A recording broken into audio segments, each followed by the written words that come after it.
All right, so we're going to do something a little bit different today. The activity in the class, the lesson that we just finished there is shorter than average, and the next lesson is longer than average. So we're just going to steal some time from that next lesson. We're steal some time from this lesson, and it'll make our lives easier when we do that next lesson, which is a little bit long. That said, the stuff that we're about to do, factoring out the GCF and factoring trinomials, not on the quest. Okay, in fact, there's going to be a little bit of a disconnect because we're not going to be talking about, we're not going to continue this lesson until a week from today. Next Friday is the next time we will look at this stuff, but I still think it's a good idea for us to start it today. So here we are on page 148. In this lesson, we factor out the GCF. What does that acronym stand for? Greatest common factor, and we begin factoring trinomials. That tri means 3, so we're going to see a lot of things with 3 terms in them today. Okay, so let's start doing this multiplication here. 3x times 7x minus 5. So you could use a box if you want, but we'll just do the like half claw single distributive thing. Go ahead and write the answer in the blank.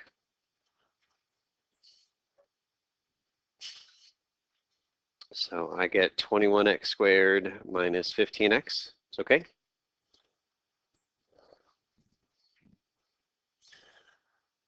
And the next instructions say factor 21x squared minus 15x. Now this is our first time really thinking about that word in this way in this class. But 21x squared minus 15x is exactly the answer we just got to the previous problem. Any guesses on what our answer is to this factor question? Yeah, it's just that original thing over there. So when we say multiply, we really just mean distribute if you can, right? And when we say factor, we mean undistribute. Turn it back into multiplication. That's what factor means. In fact, we'll even write that. Turn into multiplication.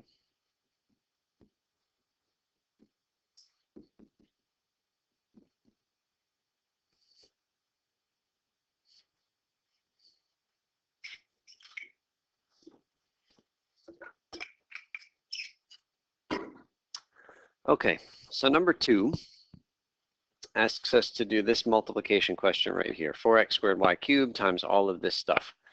Okay, well, we've just done these like 2 minutes ago. We did these, so we're not going to do it again, but I do have the answer typed out. When you multiply those two things, again, it's just a big distribute. You could use the box if you want.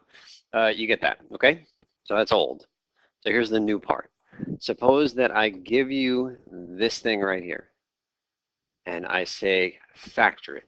I say figure out where it came from. Somebody did some distributing and came up with this thing that's highlighted. We want to know what did they distribute to come up with the highlighted thing. This is the harder direction, and that's what we're after in this new lesson, okay? All right, so one way to do this is to write everything out. So let's see if we can't find some space. Where do we have some space? Right here at the bottom, I think. Can somebody read that highlighted thing for me from up there? And we're all going to write it here at the bottom. -12.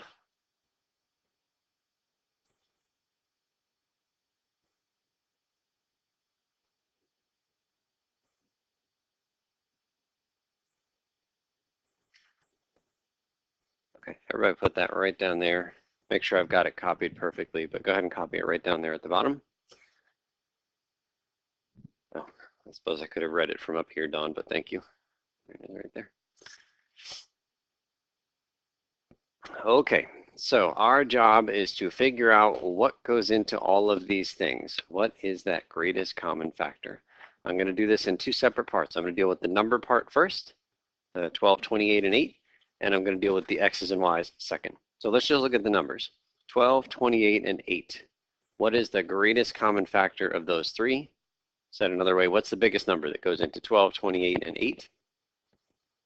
4. 4 is the winner. So we are going to rewrite each of these numbers as being 4 times something. In the case of -12, it's 4 times -3. Yeah? Leave a little bit of space there. I'm going to do my same highlighting thing. There's a subtraction sign. There's an addition sign. Leave some space there. Copy that subtraction sign. Leave some space. Copy the addition sign.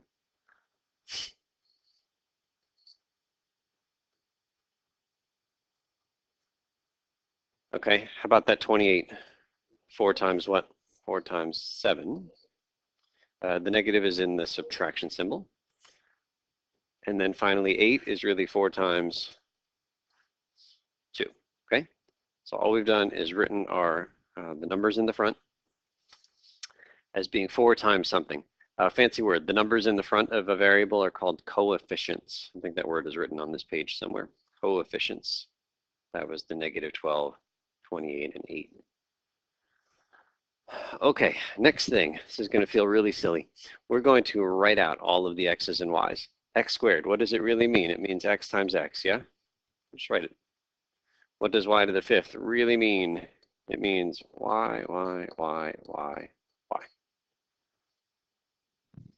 After writing out all these letters, you might be asking yourself, why? But there's a good reason. It'll make something easy for us in just a second. Let's do the same thing for the other 2 terms. How many x's am I listing? 4. 1, 2, 3, 4. How many y's? 3 y's. 1, 2, 3. And then at the end, looks like 3 more x's and 4 more y's.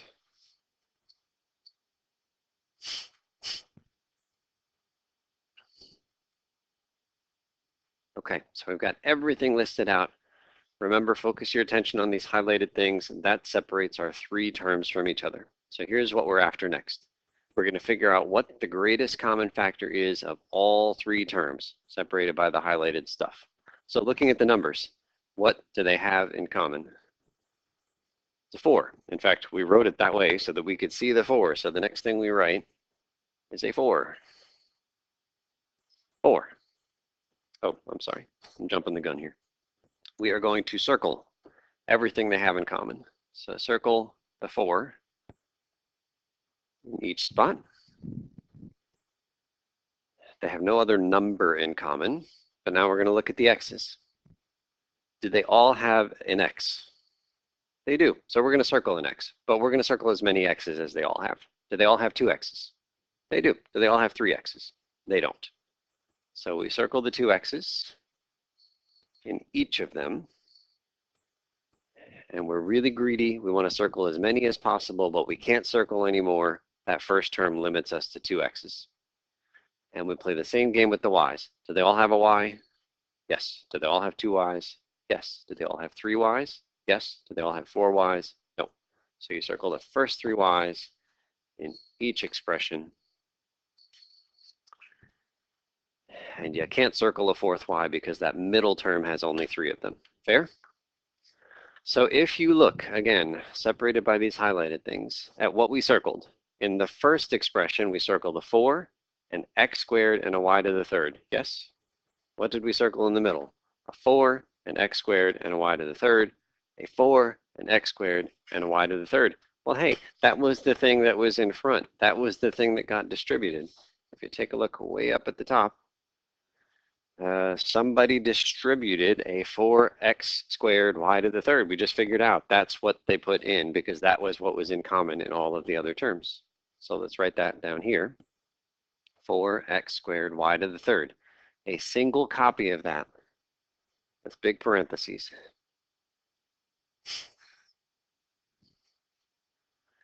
I'm going to copy my minus sign and my plus sign. Give yourself a little bit of space.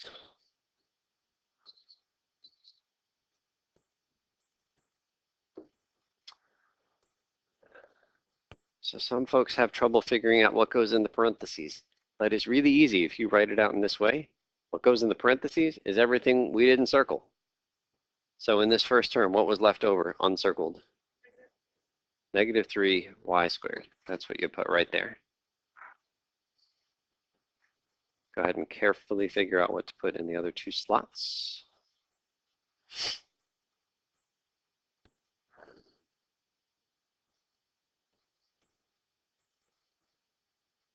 So we have 7x squared in the middle.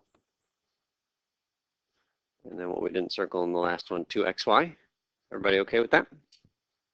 Does this agree with the problem at the top? Right, that's exactly what was in the parentheses. Okay, so this is the writing it all out. That's totally fine.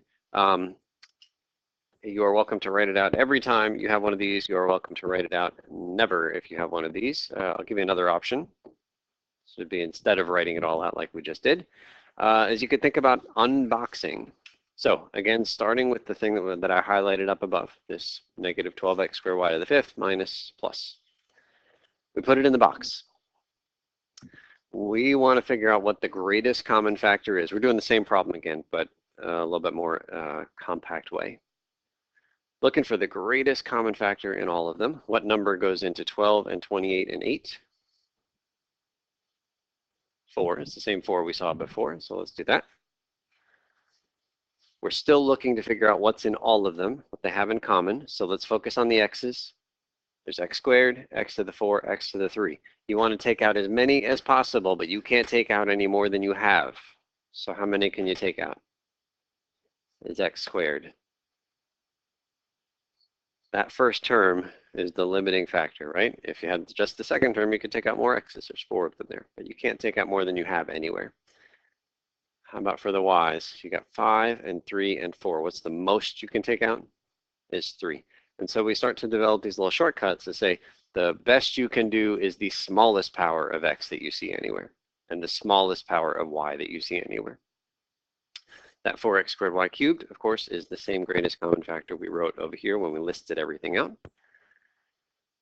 Okay, and now to fill out what goes in on the top of the box, we just have to think carefully about that box representing areas.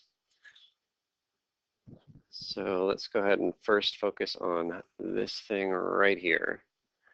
That has a width that is purple and a length that is orange. And when I multiply purple by orange, I'm supposed to get what's in the box, yes? Okay, I know what the purple thing is. It's the 4x squared y cubed. So our job is to fill out the orange, this blank right up above.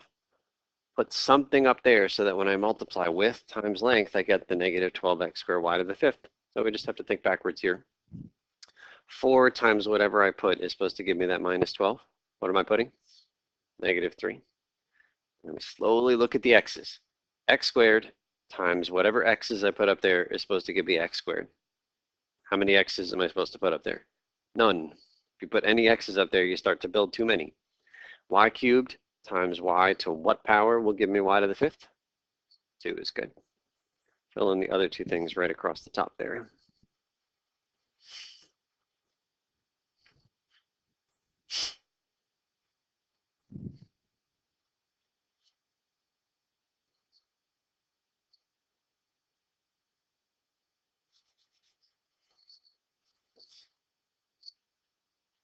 So I got minus 7x squared plus 2xy. Just thinking about filling in what's missing. And again, you can compare that to the last thing we wrote on the bottom of this page, and we got exactly the same stuff, right? So if you like writing it out, go for it. If you like this box idea, then go for that too. Just have to get to the answer. Okay. On the next page, all of that type stuff is what we just said. So let's jump down to number 8.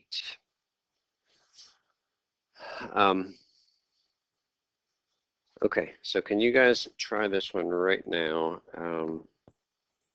We are going to try to factor that thing, which I have written for you in the box right there. Can you see if you can figure out with your neighbors what goes out in the front of the box on the left there and what goes across the top? First, figure out what goes on the left. What is the greatest common factor of those 3? Check with your neighbors. Like once you think you've got something that goes there, check with your neighbors. And then if you all agree what goes in front, figure out what goes on top.